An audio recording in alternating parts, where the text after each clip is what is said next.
Em mais uma parte da nossa aula sobre lesões torácicas fundamentais, vamos agora estudar mais um caso, caso 7, paciente MLG, 69 anos, masculino, tabagista há mais de 40 anos, com tosse crônica e dor ao movimentar o membro superior esquerdo.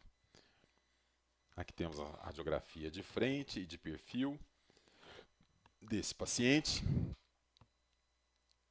onde podemos observar, partindo já para análise, só lembrando antes aqui, o posicionamento, isso aqui corresponde à escápula, então o paciente não conseguia movimentar o membro superior, a queixa era principalmente do membro inferior esquerdo, mas talvez também tivesse alguma dificuldade para movimentar o membro superior direito, então a escápula continua se projetando sobre o parênquima pulmonar, então isso não é lesão nenhuma, mas na radiografia de frente observamos que existe uma área de aumento da densidade na projeção do hemitórax esquerdo. Quando olhamos na radiografia em perfil, corresponde, juntando as duas incidências, nós conseguimos perceber que é uma alteração que se projeta sobre o ápice pulmonar esquerdo, então na projeção do lobo superior do pulmão esquerdo. É uma lesão com densidade de partes moles, então que se projeta sobre o pulmão. Ela apresenta limite inferior bem definido, tanto na radiografia de frente como na radiografia em perfil. O limite da lesão superior, medial e lateral ele é mal definido, porque a lesão está em contato com as partes moles da parede torácica e do mediastino. Então, isso não permite a definição desses limites devido ao sinal da silhueta. E mais pelo aspecto inferior da lesão, podemos dizer que o limite é bem definido, então isso afasta a possibilidade de uma consolidação nesse caso. Por quê? Porque não existe cisura com esse aspecto, né? O aspecto aqui é arredondado e da mesma forma a cisura não estaria localizada aqui no pulmão esquerdo, né? Então, o aspecto de uma lesão com densidade de partes moles na projeção do pulmão, limite inferior bem definido, não altera de maneira significativa o volume desse hemitórax esquerdo.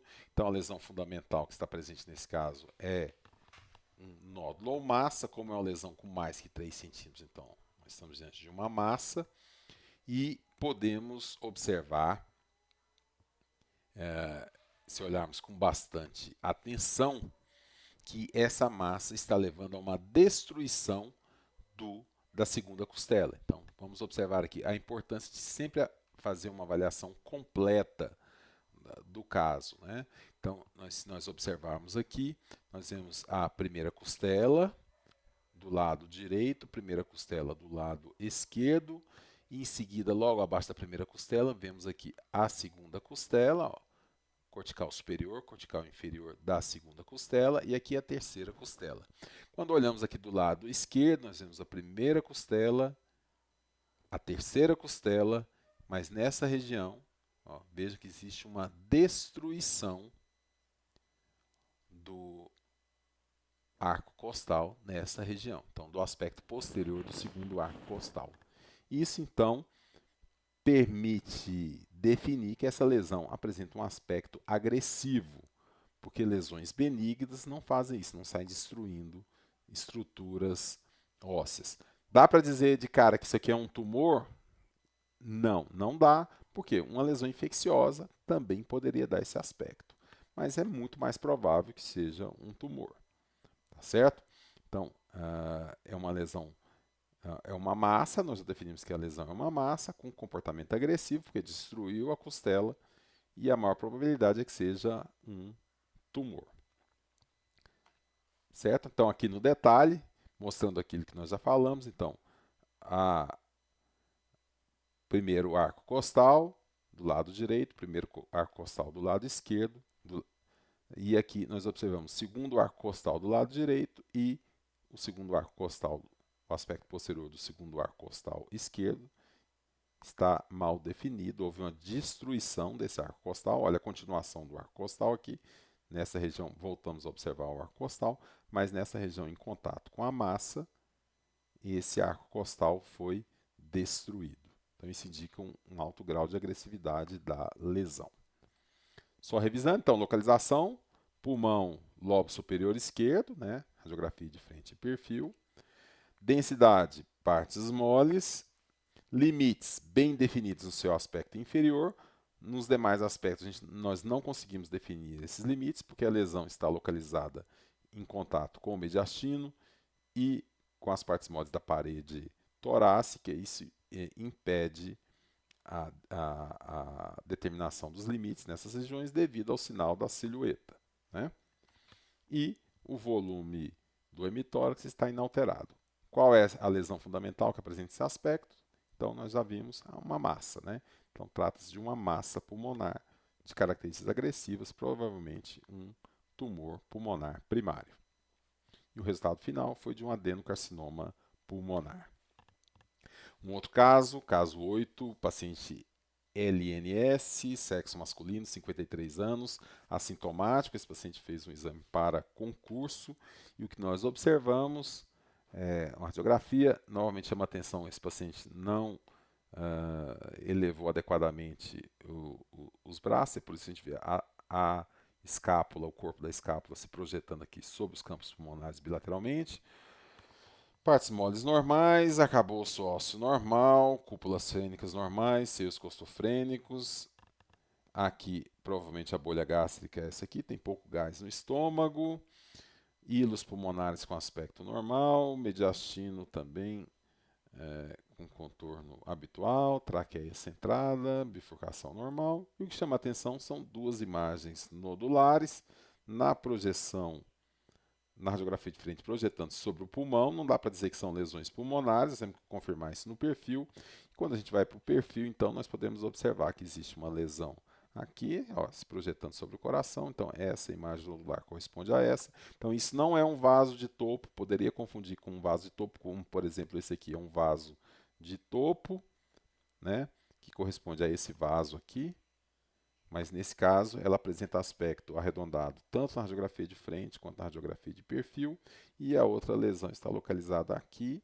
É mais difícil de ver, mas está projetando aqui sobre um arco costal, né? Uma lesão um pouco mais baixa. Veja que ela está mais baixa que essa parte do diafragma. Então, aqui, por isso que ela vai aparecer abaixo aqui do contorno do diafragma direito. Então, essa outra lesão nodular aqui. Então, são nódulos de alta densidade. Na radiografia simples dá dúvida se eles são nódulos de partes moles ou se são nódulos calcificados. Para a gente tirar essa dúvida, veja aqui novamente no detalhe os nódulos, radiografia em perfil, radiografia de frente, as imagens nodulares. Então eram nódulos densos, provavelmente calcificados, tá? Mas na maioria das vezes a confirmação de que um nódulo denso é calcificado só é possível pela TC. E isso é importante, porque se eles forem calcificados, nós vamos definir como nódulos completamente benignos, possivelmente granulomas, pode ser por infecção primária, por tuberculose, por qualquer outra sequela de lesão pulmonar, mas se eles forem de partes moles, esses nódulos têm que ser acompanhados. Então, além disso, a TC, além de definir precisamente se o nódulo é calcificado ou não, ela também consegue definir o tipo de calcificação. Então, as calcificações com aspecto benigno, pode ter esse aspecto, pode estar um nódulo com a calcificação bem na sua porção central, isso a gente vai chamar de calcificação em alvo, pode ser uma calcificação difusa, comprometendo todo o nódulo, pode ser uma calcificação em camadas diferentes, a gente vai chamar de calcificação lamelar, ou calcificação em pipoca, uma calcificação irregular. Né? Estão todos os tipos de calcificação benigna. Então, aqui nós temos uma calcificação do tipo central, é uma imagem desse artigo, calcificação no interior do nódulo, definido como benigno. Aqui nós temos uma calcificação difusa, né? Então tem tanto um linfonodo calcificado nessa região, quanto um pequeno nódulo pulmonar também calcificado. Isso provavelmente é um complexo primário, né? Prima infecção pela tuberculose, a lesão se instala primeiro no parênquima, depois o micobactério então se desloca por linfáticos para os linfonodos do mediastino. O organismo não é um paciente imunodeprimido, então ele consegue debelar essa infecção, paralisá-la nesse momento, e a gente então tem um nódulo aqui calcificado de aspecto cicatricial no pulmão e o linfonodo que também para onde o micobactério também foi levado, também fica calcificado. Mas isso aqui é uma lesão já residual, uma lesão que não indica atividade da doença. Aqui um outro tipo de calcificação, nesse caso era um amartoma pulmonar, então essa calcificação com aspecto que lembra uma pipoca, né? Também é um aspecto de calcificação pulmonar normal. E aqui então chegamos à quinta parte da aula. Aguardo vocês para continuarmos nossa avaliação das lesões torácicas fundamentais.